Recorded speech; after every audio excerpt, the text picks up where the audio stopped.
Do you think Sarah Everard's race helped? Yeah. For the speed of the investigation? Yeah, of course. So put it this way, right? I understand that Sarah Everard's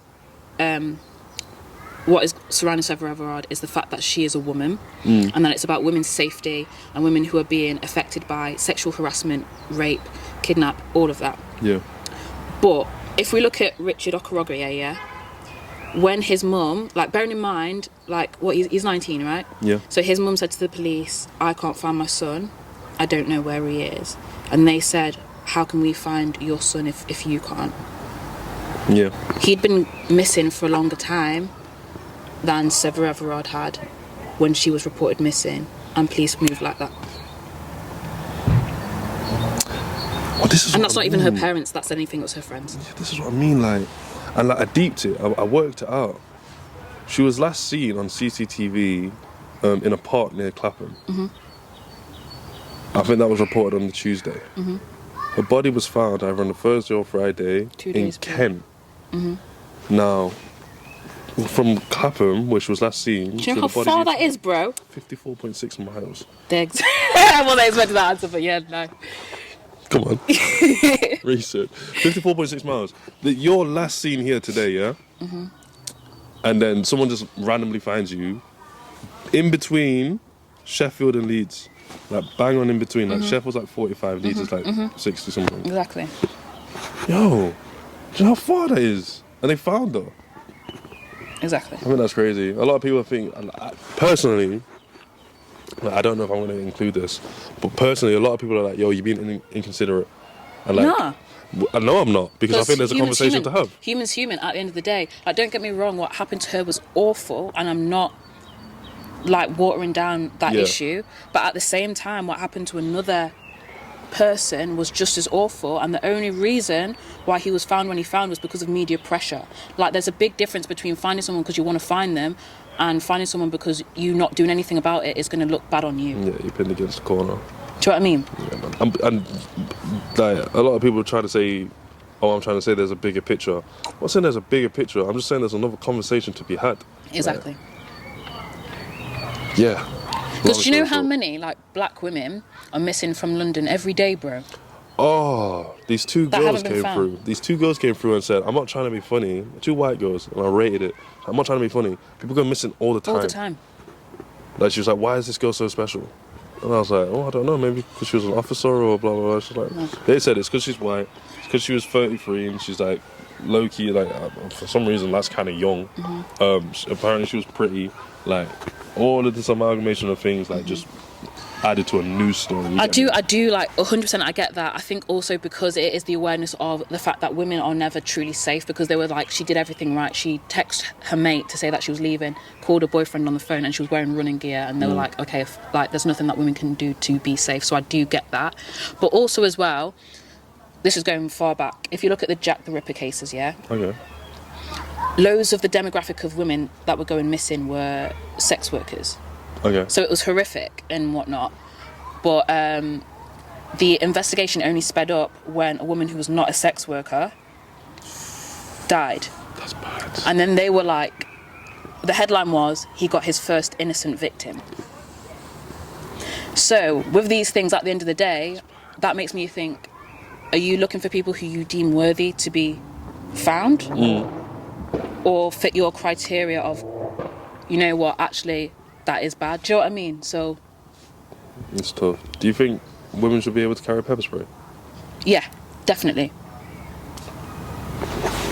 Yeah, man. Because at the end of the day, like, for my job, I have a rape alarm. I have to have one for work anyway. Okay. But as a woman, and this is even during the day, the amount of guys that have tried to knock on my car window at a traffic light, open my car door, come up to me, follow me. Do you know what I mean? I don't feel safe. I don't feel comfortable at the end of the day.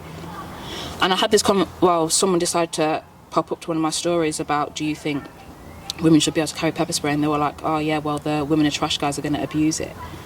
And I'm a bit like, well, you have that with anything.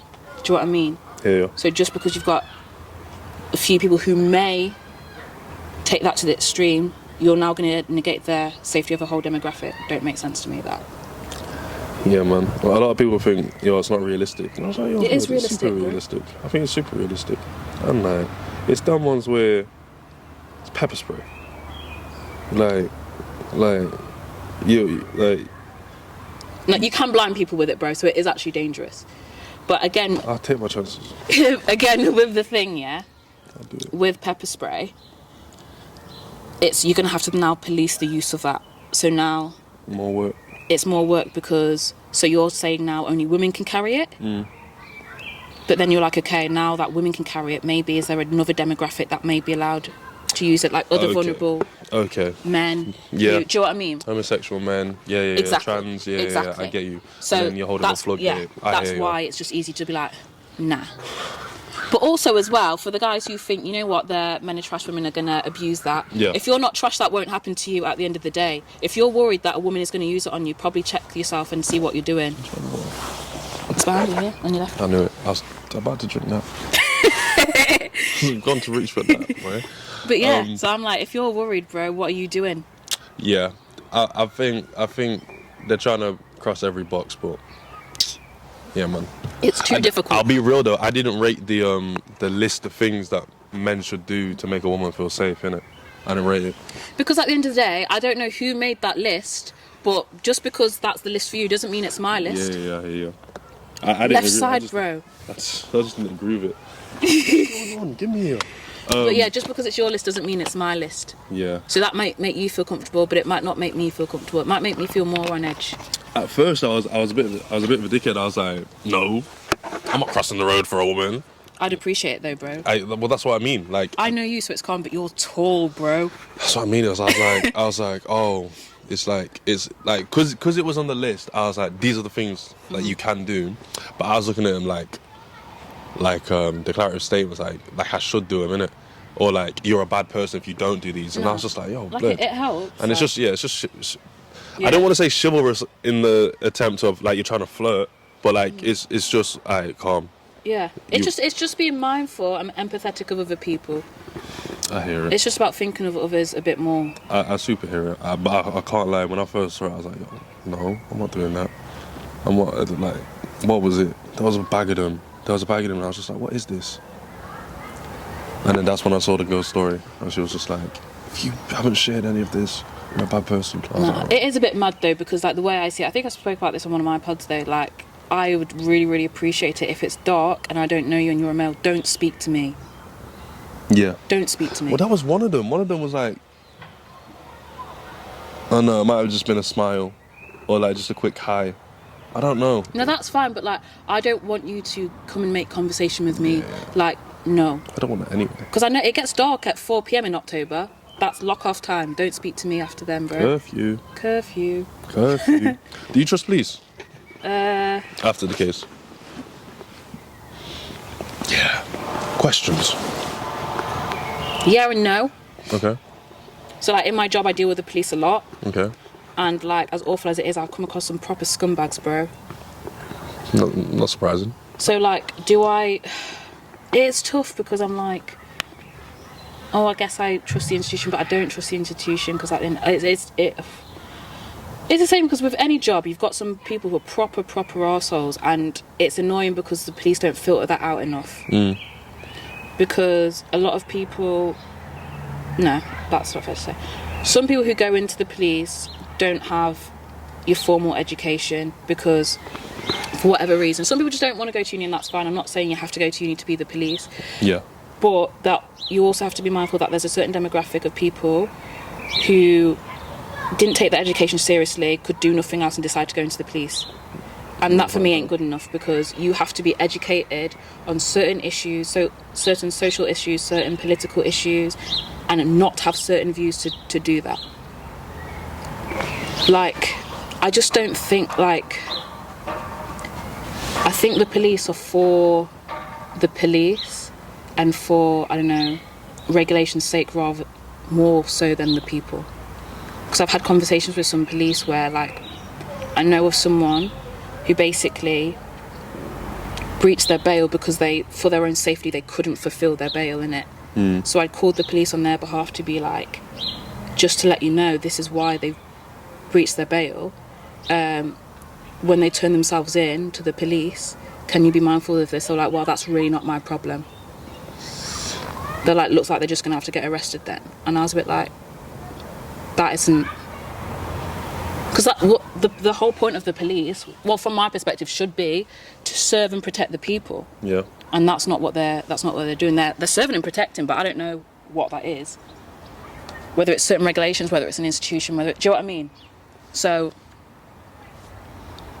but I say yes and no because, like, I've also had issues where, like, I had my car broken into. I just didn't lock it, innit? So I didn't lock my car. So a homeless guy kept there for the night, absolutely trashed it, left Wotsits in there, bro, hula hoops.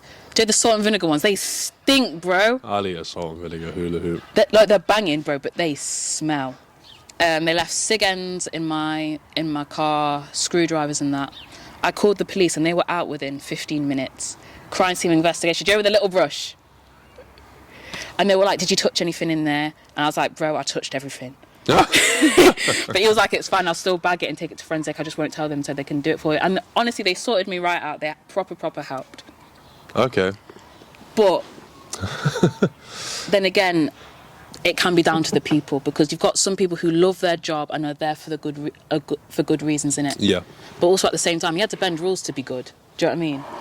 Because he was like, if you've done that, I can't actually help you, but I'm going to help you anyway.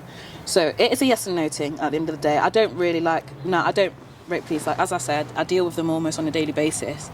And a lot of the time, it's me, like, pleading them to do their job. I trust them, man. I like him. I think especially with the Sarah Everard case as well, personally, it's different for different timelines. I've had a lot of different responses. But on my timeline, there was more emphasis that the guy was a guy and not a police officer. Mm-hmm. So I saw more emphasis like, this is a male thing, this is a male problem. And I was like... You know what, bro? I didn't even think of that, you know. Well, what though? Bro, I didn't even think of that, bro. And I was like... He is an officer as well, like... That's mad, bro. But that was just my timeline. Like, my boy was like, no. On his timeline, it was more, he was an officer. No, it wasn't. He's abused his power. It wasn't, because when you look at... I don't know, I guess it's what you're looking at more, because I am a big social media user. I use Instagram a lot and I use Twitter a lot. Mm. This was a male issue. It was never once a police issue. It never once was a police issue. There was, what's her name? Cassandra Dick? I don't know. She's the head of the London Met. And she's a female. And she got into a lot of slack because apparently this is like the guy's second offence or something like that. I heard, yeah. So then it's like, it's not really a representation of the individual. It's a representation of the whole company or the institution. Because where's the vetting? Where's the discipline? Where's everything? But yeah, it was a police officer, and I was like, this is someone who, like you said, like the responsibility is to protect them. Mm-hmm.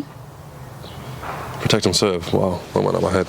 And like he's fully just abused it. And when I spoke to Devani was like, I don't know anyone who I chat to who says to me, I want to be a police officer, and I think they're normal.